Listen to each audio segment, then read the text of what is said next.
नमस्कार साथियों, पथिक अकेडमी यूट्यूब चैनल पर आप सभी का हार्दिक स्वागत है। हम राजस्थान नगर पालिका अधिनियम 2009 की क्लासेस कर रहे थे। इसी श्रृंखला में आज हमारी 28वीं क्लास है। हम आज की क्लास में अध्याय 7 की कुछ धाराओं का अध्ययन करेंगे। आज की क्लास की शुरुआत हम धारा 131 से करेंगे।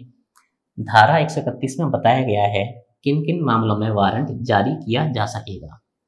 यदि हम इस धारा के बारे में बात करें उससे पहले हम चर्चा करते हैं कि हमने पिछली क्लास में पढ़ा था कि धारा 130 में मांग की नोटिस के बारे में बात की गई थी। तो मांग की नोटिस क्यों जारी किया जाता है, इसका हमने पिछली क्लास में अध्ययन किया था कि जब नगर पालिका द्वारा बिल प्रस्तुत किया जाएगा और उस बिल प्रस्तुत किया गया है उसकी राशि का भुगतान यदि 15 दिन के भीतर भीतर ना हो तो मांग का नोटिस जारी किया जाता है। और जब मांग का नोटिस जारी कर दिया जाए उसके 15 दिन के भीतर भीतर किन परिस्थितियों में वारंट जारी किया जाएगा वह हम धारा 131 के अंदर पढ़ेंगे। तो चलिए शुरुआत करते हैं धारा 131 की और इसे समझने का प्रयास करते हैं। तो धारा 131 में बताया है किन मामलों में वारंट जारी किया जा सकेगा।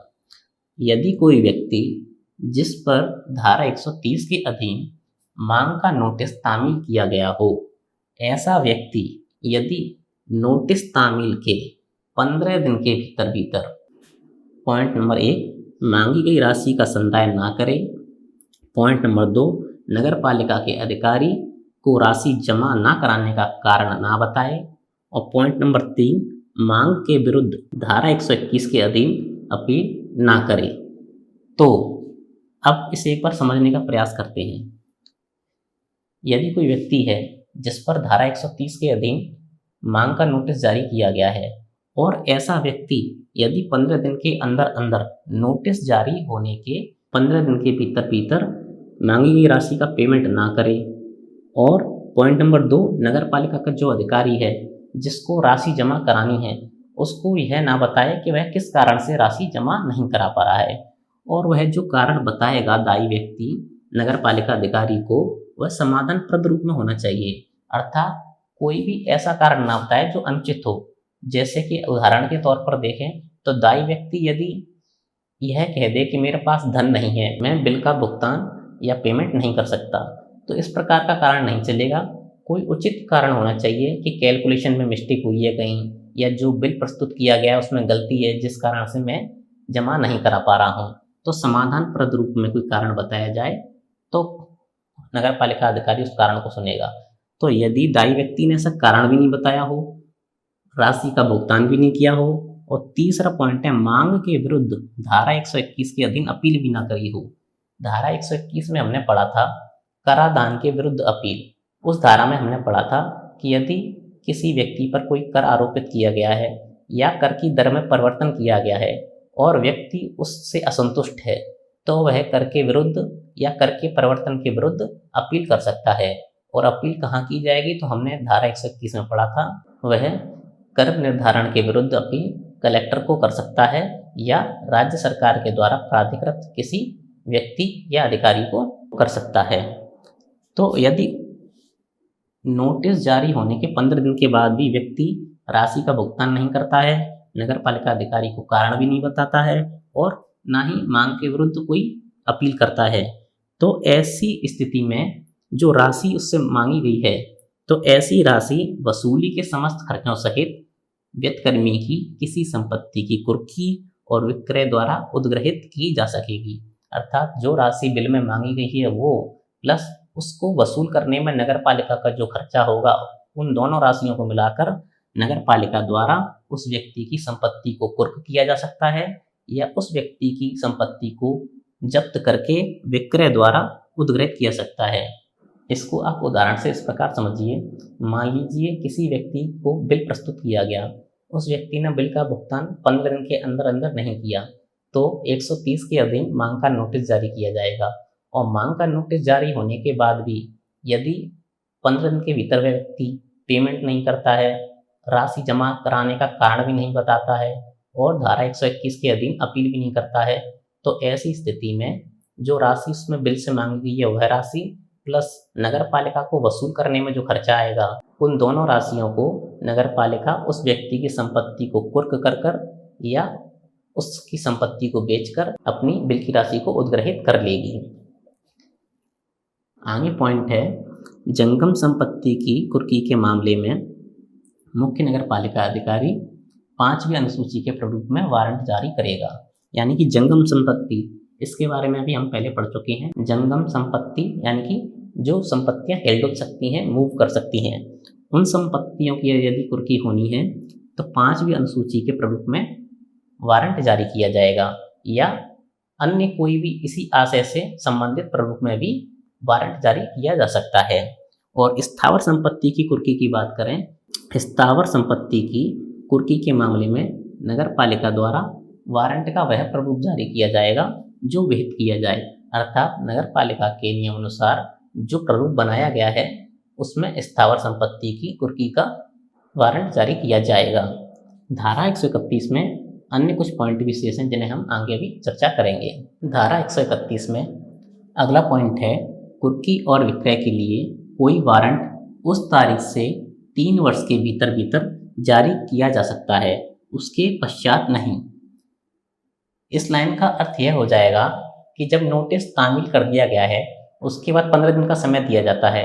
यदि 15 दिन के भीतर भीतर राशि का संदाय ना किया गया हो, राशि को संदाय ना करने का कारण नहीं बताया गया हो, या धारा 121 के अधीन अपील नहीं की गई हो, तो वारंट जारी कर दिया जाता है।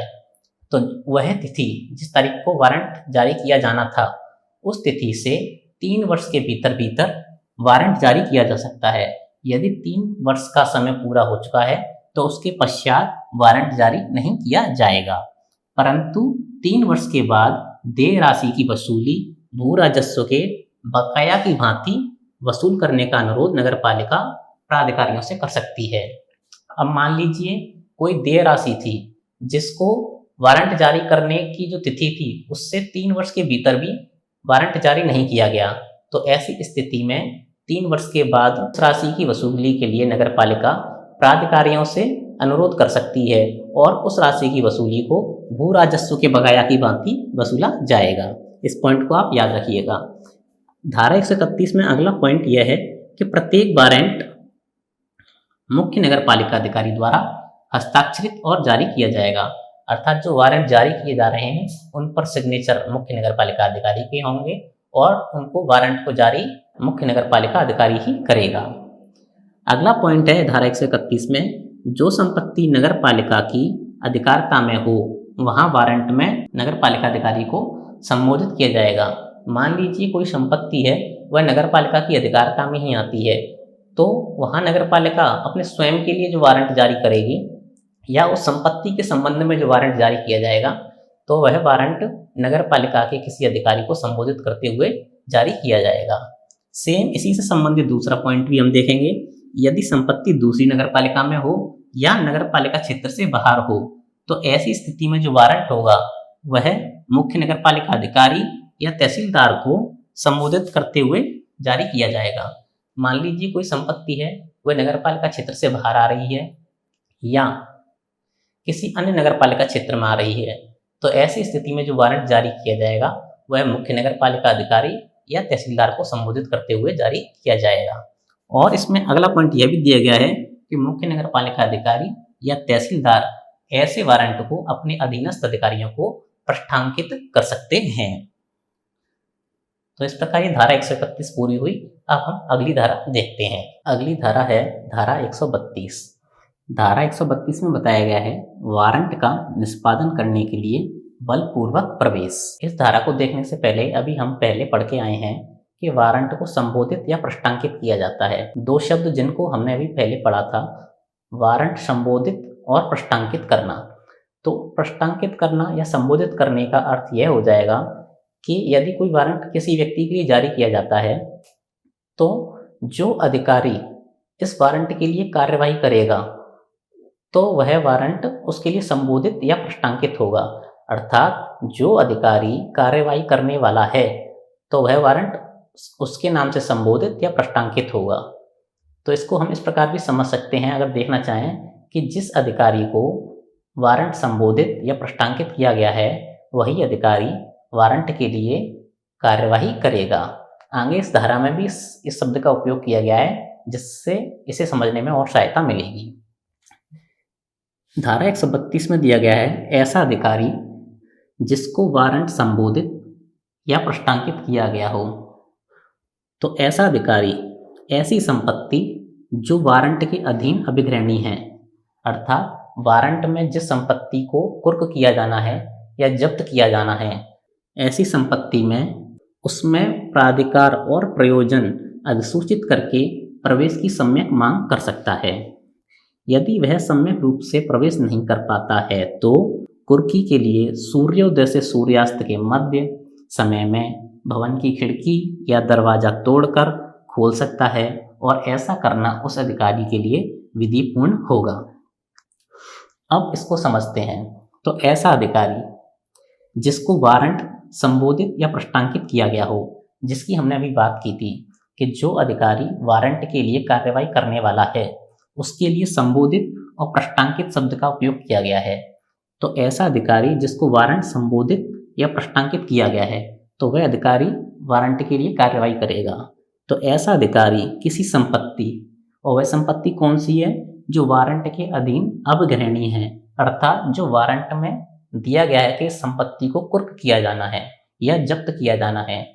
तो ऐसा अधिकारी ऐसी संपत्ति में प्रवेश के लिए जब अपना अधिकार और प्रयोजन बताएगा और प्रवेश की मांग करेगा, और प्रवेश की मांग करने के पश्चात भी यदि उसे उस भवन या संपत्ति में प्रवेश की अनुमति नहीं मिलती है, या भवन या संपत्ति के मालिक द्वारा उसे प्रवेश नहीं दिया जा सकता है, तो उस स्थिति में, जैसे हमने यहाँ लिखा भी है कि यदि वह सम्यक रूप से प्रवेश नहीं कर पाता है, अर्थात अधिकारी कह रहा है कि उसे किस प्रयोजन के लिए भवन या संपत्ति में प्रवेश चाहिए और उसके बावजूद भी वह उसमें प्रवेश नहीं कर पा रहा है, तो ऐसी स्थिति में संपत्ति की कुर्की के लिए सूर्योदय से सूर्यास्त के मध्य, अर्थात दिन के समय में वह उस भवन की खिड़की दरवाजे को तोड़कर उसमें प्रवेश कर सकता है, और खिड़की दरवाजा तोड़ना उसके लिए कानूनी रूप से सही होगा, अर्थात विधिपूर्ण होगा। इस धारा में नोट डालकर आप एक पॉइंट यह जरूर लिख लीजिए, परंतु महिलाओं के काम आने वाले कमरे में तब तक प्रवेश नहीं करेगा या खिड़की दरवाजे तोड़कर भी प्रवेश नहीं करेगा जब तक अपने आशय का 3 घंटे का नोटिस ना दिया हो। तो महिलाओं के काम आने वाले जो कमरे हैं उसमें वह ना तो सम्यक रूप से प्रवेश कर सकता है और ना ही खिड़की दरवाजे तोड़कर प्रवेश कर सकता है। उसको महिलाओं के काम आने वाले कमरों में प्रवेश के लिए 3 घंटे पहले नोटिस देना होगा और महिलाओं को हट जाने का अवसर देना होगा, अर्थात जब महिलाएं उस स्थान को खाली कर देंगी उसके बाद ही वह अधिकारी उसमें प्रवेश करेगा। एक बार इस धारा का पुनः रिवीजन कर लेते हैं जिससे बेहतर समझने में हमें आसानी होगी।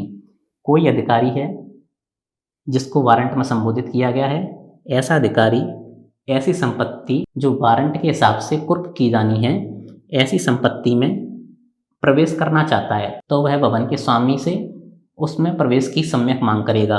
यदि वह सम्यक रूप से प्रवेश नहीं कर पाता है, भवन का स्वामी उसको परमिशन नहीं देता है, तो अधिकारी कुर्की के लिए सूर्योदय से सूर्यास्त के मध्य समय में खिड़की दरवाजे तोड़कर भी भवन में प्रवेश कर सकता है, और इस प्रकार प्रवेश करना उसके लिए विधिपूर्ण होगा।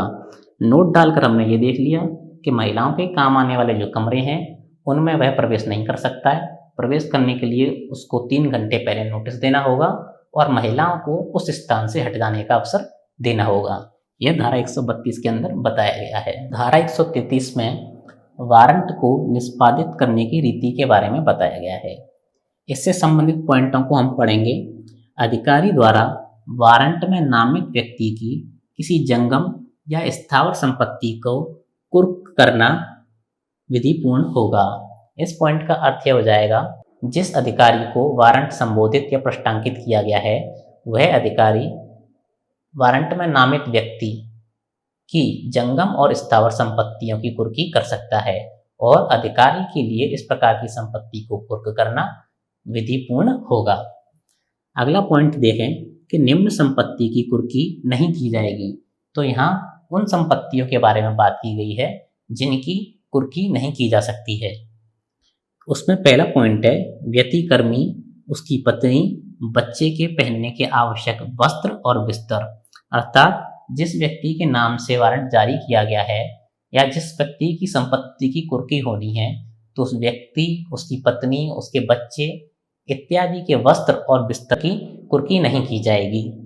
और भोजन पकाने के बर्तन आदि की भी कुर्की नहीं की जाएगी। और जो शिल्पी हैं, यदि वह व्यक्ति शिल्प का कार्य करता है तो उस व्यक्ति के जो औजार हैं, कोई कारीगर है तो उसके जो औजार हैं उनको भी जब्त नहीं किया जाएगा।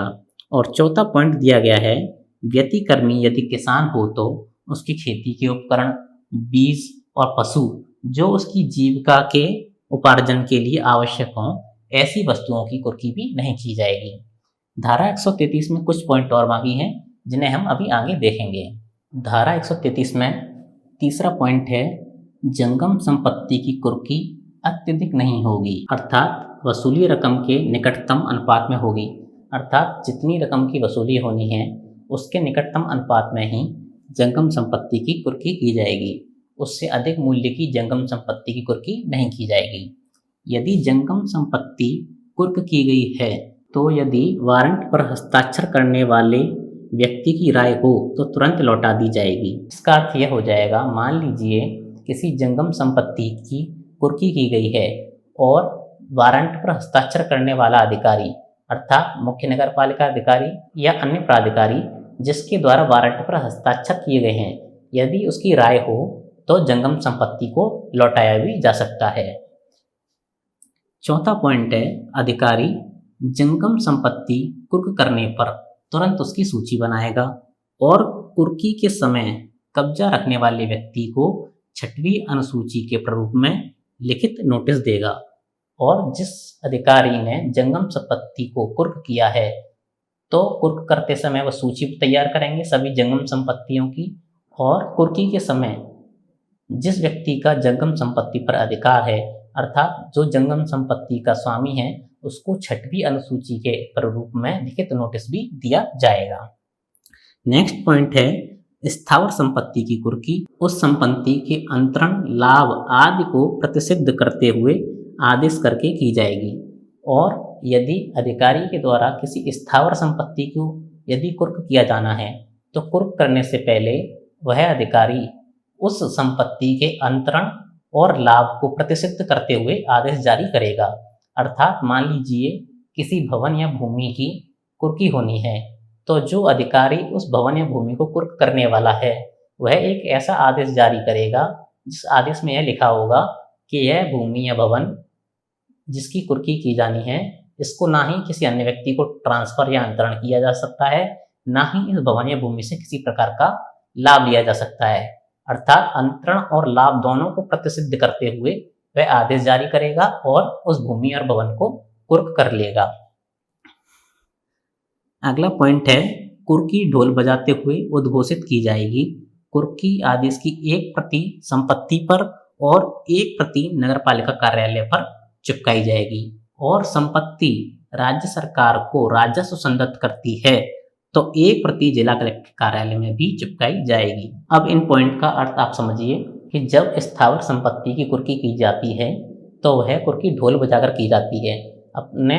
यदि आपने अपने आसपास ऐसा कोई उदाहरण देखा भी होगा कि जब किसी संपत्ति की नगर पालिका के द्वारा कुर्की की जाती है तो उसकी प्रक्रिया यही होती है कि ढोल बजाकर या बैंड बाजे बजाकर, जो भी पारंपरिक तरीका हो वह बजाकर उद्घोषित किया जाता है। वह किसी लिखित कागज या आदेश के द्वारा कुर्क नहीं होती बल्कि वह माइक पर उद्घोषित भी की जाती है, जिससे समस्त जन सामान्य को इसकी सूचना प्राप्त हो जाए कि यह भूमि या संपत्ति नगर पालिका द्वारा कुर्क कर ली गई है। तो यह एक पारंपरिक तरीका है जो नगर पालिका द्वारा अपनाया जाता है कि स्थावर संपत्ति की कुर्की के समय ढोल बजाते हुए की जाएगी और माइक इत्यादि पर उद्घोषित करते हुए की जाएगी। और जब उस भवन या संपत्ति की कुर्की की जाती है तो एक उस कुर्की की आदेश की प्रति या कॉपी भवन या संपत्ति पर चिपका दी जाती है और एक उसकी कॉपी नगरपालिका कार्यालय में चिपकाई जाती है।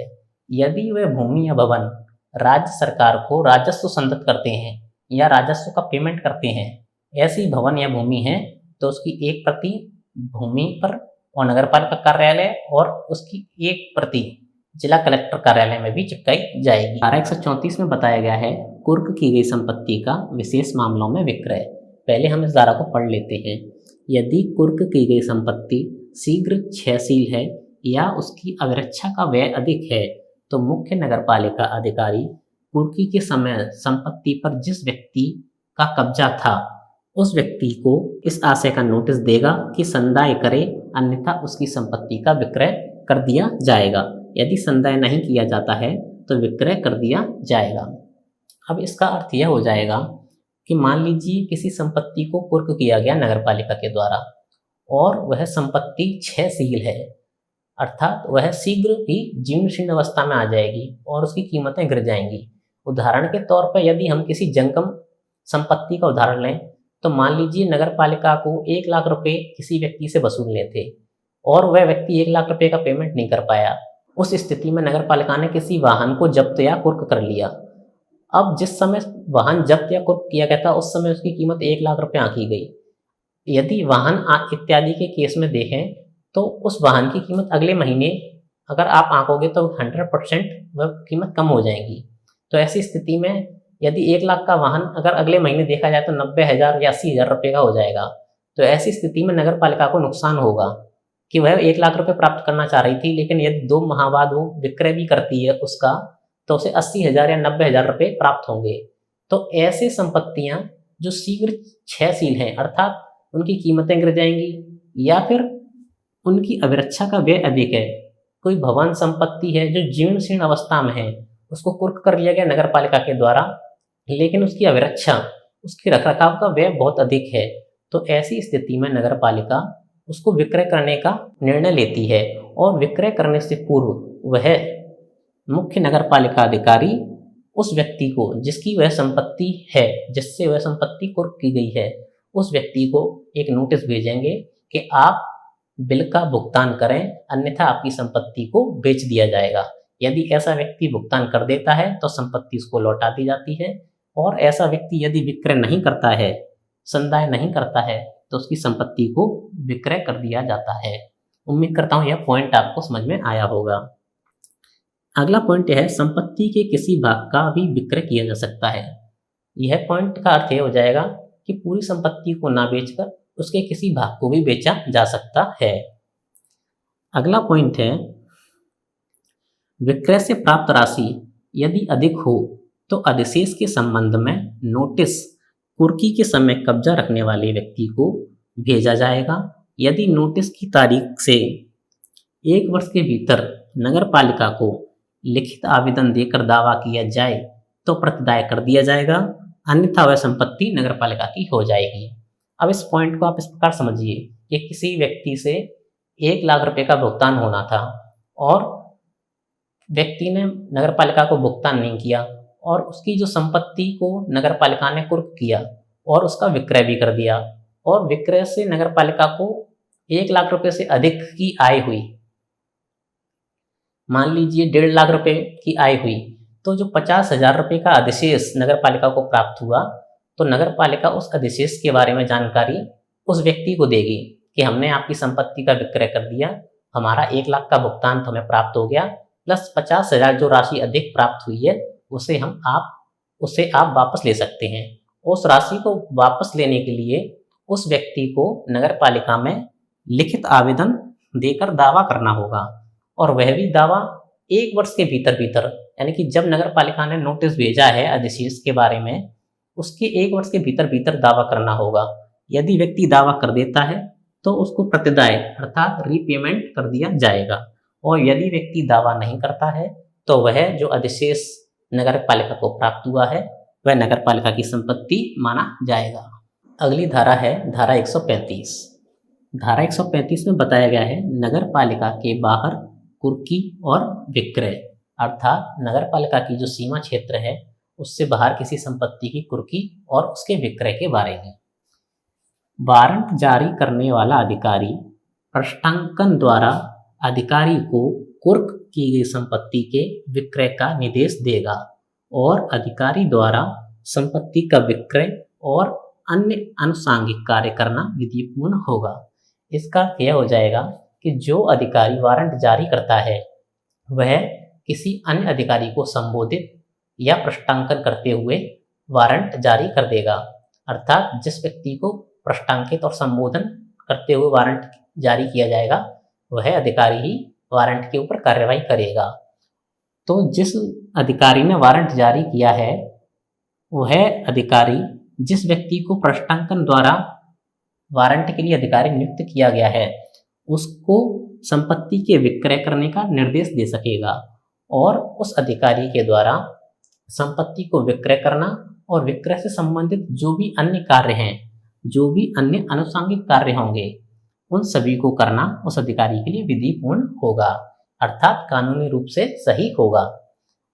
अगला पॉइंट इस धारा में है कि अधिकारी विक्रय से प्राप्त राशि से वसूली के लिए किए गए खर्च को घटाकर वारंट के अधीन राशि प्राधिकारी को भेज देगा। अर्थात जिस अधिकारी के द्वारा वारंट पर कार्रवाई की गई है और विक्रय के द्वारा उसने जो रकम या राशि प्राप्त की है, उस राशि में से वह वसूली के ऊपर जो खर्चा हुआ है उस खर्चे को हटा लेगा और बाकी जो संपूर्ण राशि है जो वारंट में थी, उस राशि को वह उच्च अधिकारी या प्राधिकारी को भेज देगा। यह धारा 135 के अंदर बताया गया है। उम्मीद करता हूँ आज की क्लास की सभी धाराएं आपको समझ में आई होंगी। अब आने वाली एक लास्ट क्लास अध्याय 7 की और बची है, जिसमें धारा 136 से धारा 140 तक की धाराओं का अध्ययन करेंगे। उसके बाद हमारा अध्याय 7 समाप्त हो जाएगा। उसके बाद अध्याय 7 की धारा 131 से लेकर 140 तक की MCQ क्लास भी होगी, जिस क्लास में प्रश्नों के साथ साथ हम एक बार पुनः सभी धाराओं का रिवीजन करेंगे। और यदि आपको आज की क्लास पसंद आई हो तो वीडियो को लाइक जरूर करें। वीडियो पर आप कमेंट जरूर करते रहिए, जिससे हमें भी प्रोत्साहन मिलता रहे आगे वीडियो बनाने के लिए। और वीडियो को आप लाइक जरूर करें और चैनल को सब्सक्राइब करें। आपका वीडियो देखने के लिए बहुत बहुत धन्यवाद।